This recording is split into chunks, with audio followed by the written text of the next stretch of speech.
ഇന്ന് നമുക്ക് നല്ലൊരു നാടൻ പയറ് തോരൻ ഉണ്ടാക്കിയാലോ?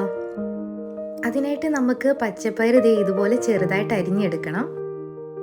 തേങ്ങ ചിരകിയതും ഉള്ളിയും വെളുത്തുള്ളിയും പച്ചമുളകുമാണ് വേണ്ടത്.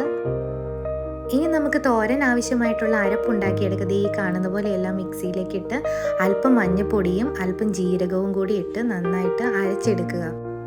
തേങ്ങയും കരിയാപ്പിലയും കൂടി ഇട്ട് ജസ്റ്റ് ഒന്ന് ചതച്ചെടുക്കുക. ഈ കാണുന്ന പോലെ ആവശ്യത്തിന് എണ്ണ ഒഴിച്ച് കടുക് പൊട്ടിച്ചതിന് ശേഷം പയറും ആവശ്യത്തിന് ഉപ്പും ചേർത്ത് നന്നായി ഇളക്കി കൊടുക്കുക. ഇനി നമ്മൾ ഉണ്ടാക്കി വെച്ച ആ അരപ്പും ആവശ്യത്തിന് വെള്ളവും ഒഴിച്ച് അടച്ചു വെച്ച് വേവിക്കുക.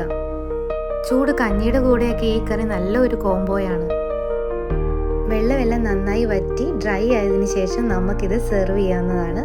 വളരെ എളുപ്പത്തിലും ടേസ്റ്റിയിലും ഉണ്ടാക്കാവുന്ന ഒരു ഡിഷാണിത്. എല്ലാവരും ഇതുപോലെ ഒന്ന് ട്രൈ ചെയ്ത് നോക്കണേ. വീഡിയോ ഇഷ്ടമായാൽ സബ്സ്ക്രൈബ് ചെയ്യണേ.